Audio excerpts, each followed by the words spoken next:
Inspector gate खोलकर अंदर जाने वाला था, तभी एक कांस्टेबल आकर चिल्लाया, इंस्पेक्टर सर, आपके लिए जरूरी कॉल है, जल्दी आइए। इंस्पेक्टर ने गहरी सांस ली और कांस्टेबल रवि पर चिल्लाया, अबे तू बेवकूफ क्यों खड़ा है यहाँ? इसको जरा ऐसा मार की आवाज मेरे केबिन तक सुनाई पड़े, समझा? कांस्टेबल रवि ने सिर झुकाकर हाँ में सिर हिलाया, लेकिन कांस्टेबल की मुट्ठियां भींच गईं और वेद ने गौर किया कि कांस्टेबल की आंखों में इंस्पेक्टर के लिए गहरी नफरत और अपमान का गुस्सा था। इंस्पेक्टर के जाने के बाद कांस्टेबल हाथ में डंडा लिए अंदर आया और बोला, इंस्पेक्टर से पंगा लेके तूने अच्छा नहीं किया रे, अब तो कभी इस जेल से बाहर नहीं निकल पाएगा। यह कहकर उसने वेद को मारने के लिए डंडा उठाया और वेद ने डंडा पकड़ लिया, लेकिन जानबूझकर ऐसा चिल्लाया जैसे वो डंडा उसे जोर से पड़ा हो।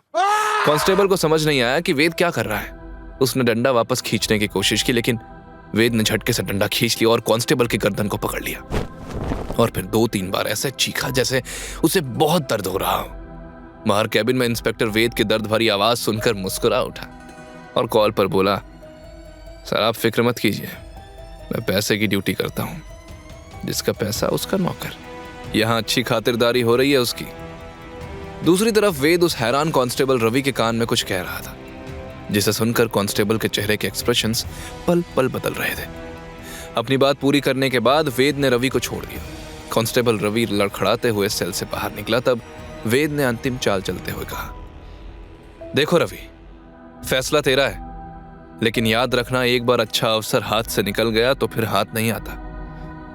उसकी बात सुनकर कांस्टेबल रवि घबराहट में वहां से निकल गया और वेद के पास वाले सेल में बॉबी भी वेद की चीख सुनकर खुश हो रहा था। आखिर वो वेद की वजह से ही तो जेल में बैठा था।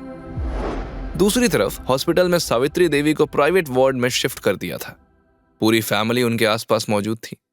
तब सावित्री की सबसे छोटी बहू ममता अपने मगरमच्छ के आंसू पोंछते हुए बोली, सासू माँ की इच्छा थी कि उनकी जान उनके अपने घर में निकले, तो क्यों ना हम उन्हें पूरी मेडिकल फैसिलिटी के साथ घर शिफ्ट कर दें। विशाल ने हामी भरते हुए बोला, हाँ, और वो पूरे परिवार को एक साथ एक छत के नीचे देखना चाहती थी। यशवंत ने उदास आवाज में कहा, ऐसे वक्त में तो हम सबको एक साथ ही रहना चाहिए। उसने फिर कियारा से पूछा, तुम बोलो कियारा, क्या कहती हो? माँ की इच्छा को तुमसे बेहतर कोई नहीं जानता। कियारा सोच में पड़ गई और वहीं सब घर वाले एक दूसरे को देखने लगे। हर किसी के मन में अलग अलग प्लान चल रहे थे। तभी जब डॉक्टर आए तो कियारा ने डॉक्टर से पूछा, डॉक्टर, क्या दादी को घर शिफ्ट करना सेफ होगा? डॉक्टर ने हामी भरते हुए कहा, हाँ, अगर सारी इक्विपमेंट और नर्सेस की अरेंजमेंट हो जाए तो कोई प्रॉब्लम नहीं है। यह सुनकर कियारा ने यशवंत और अविनाश से कहा, तो फिर दादी को घर ले चलते हैं। कुछ ही देर में सारी अरेंजमेंट्स की गई और कियारा दादी के साथ एम्बुलेंस के अंदर बैठी और बाकी लोग अपनी अपनी कार से रायजादा विला की तरफ बढ़े। दूसरी तरफ रायजादा विला में एक अजीब नजारा था। गेट पर एक आदमी खड़ा था और गार्ड से बहस कर रहा था। एक गार्ड बहुत बदतमीजी से उस पर चिल्लाया, अबे बुड्ढे, बोला ना तेरे को, इधर कोई भीख नहीं मिलेगा, चल भाग यहाँ से, ये कोई धर्मशाला नहीं है। वो आदमी जो करीबन 75 साल का होगा, देखने में 55 से ज्यादा का नहीं लग रहा था। वो अब भी तन कर खड़ा था।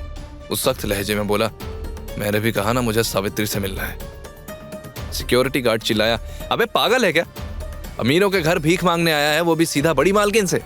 तभी वहां एम्बुलेंस और कुछ गाड़ियां आकर रुकी और गेट के सामने एक भिखारी जैसे कपड़ों में खड़े बूढ़े आदमी को देखकर राघव जोर जोर से गाड़ी का हॉर्न बजाते हुए चिल्लाया, गार्ड्स, इस भिखारी को यहां से हटाओ। लेकिन दोनों गार्ड्स मिलकर उस आदमी को अपनी जगह से हिला नहीं पाए। यशवंत मजाक उड़ाते हुए बोला, अबे ओ फेक बाबा, अपनी गंदी शक्ल लेकर भाग जा यहां से, वरना पुलिस बुला देंगे। वहीं गार्ड पूरा दम लगाते हुए बोला, अबे ये तो अंगद का पैर जमा कर बैठा है। तभी उस आदमी ने दोनों को ढीला छोड़ दिया और दोनों गार्ड्स धड़ाम से नीचे गिर पड़े। ये देखकर राघव और विशाल दोनों गुस्से में गाड़ी से नीचे उतर आए। राघव गुस्से में बोला, ये बुड्ढे, तेरे दिमाग में प्रॉब्लम है क्या? दिखता नहीं पीछे एम्बुलेंस है? अगर दादी को कुछ हो गया ना तो जान ले लेंगे तेरी। विशाल ने बुड्ढे के ऊपर 500 के 2 नोट फेंके और ह्यूमिलिएट करते हुए कहा, ये उठाओ और चलता बन। तभी वो आदमी एक ही झटके में विशाल और राघव के पास पहुंचा। उसकी स्पीड इतनी तेज थी कि किसी को कुछ समझ नहीं आया। एक ही वार में दोनों जमीन पर उड़ गए। ममता जोर से चीखी, राघव, मेरा बेटा। तब वो आदमी ऊंची आवाज में बोला, मैं यहां सावित्री से मिलने आया हूं और उससे मिले बिना नहीं जाऊंगा। ये नजारा देखकर सबकी सांसें फूलने लगी। यशवंत, ममता और बाकी सब हक्के बक्के रह गए और वो आदमी बिना किसी से कुछ पूछे एम्बुलेंस तक पहुंचा। तुरंत ही वो एम्बुलेंस के अंदर घुसा और दरवाजा बंद कर लिया। अंदर कियारा घबरा कर पूछने लगी, तुम कौन हो? बाहर निकलो यहां से। मैं तेजस हूं, उसने शांति से कहा और सावित्री की नब्ज चेक करने लगा। कियारा उसे रोकने की कोशिश करने लगी। हटो, उन्हें हाथ मत लगाओ। लेकिन तेजस ने कियारा के गले पर एक प्रेशर पॉइंट दबाया और वो बेहोश हो गई। लेकिन तब तक दर्जन भर सिक्योरिटी गार्ड्स बाहर आ गए और एम्बुलेंस को घेर कर खड़े हो गए। थोड़ी देर बाद जब एम्बुलेंस का दरवाजा खुला तो सबके होश उड़ गए। तेजस की गोद में सावित्री थी, जो होश में आ चुकी थी। उसकी आंखें खुली थी और वो धीरे धीरे सांस ले रही थी। तेजस सावित्री को लेकर एम्बुलेंस से नीचे उतरा और गार्ड्स की तरफ देखकर बोला, अब देख क्या रहे हो, गेट खोलो जल्दी।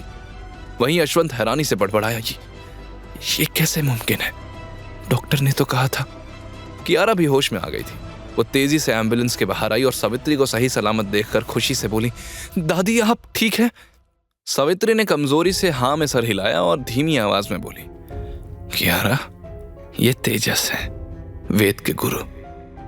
बस इतना कहने में ही उनकी सांस तेज चलने लगी। वहीं यशवंत और बाकी सबको समझ आया कि वेद ने फाइटिंग स्किल्स किससे सीखी है। तभी ममता बोली, ये तो उस फ्रॉड का गुरु है। माँ, आपको शायद पता नहीं है, लेकिन उस डिलीवरी वाले ने ही आपके खाने में कुछ मिलाया था जिससे आपकी हालत बिगड़ गई, और अब उसका गुरु शायद उसका अधूरा काम पूरा करने आया है। वो गार्ड्स को ऑर्डर देते हुए बोली, इस भिखारी को धक्के मारकर बाहर कर दो। उस क्रिमिनल का जानने वाला इस घर के अंदर नहीं जा पाएगा। सावित्री उन्हें रोकना चाहती थी। उसने हाथ उठाकर उन्हें इशारा किया, लेकिन यशवंत ने कहा, माँ, आपकी आंखों में तो विश्वास की झूठी पट्टी बंधी है, लेकिन आज हम आपकी नहीं सुनेंगे। ये भी अपने चेले की तरह जेल में चक्कियां पीसेगा।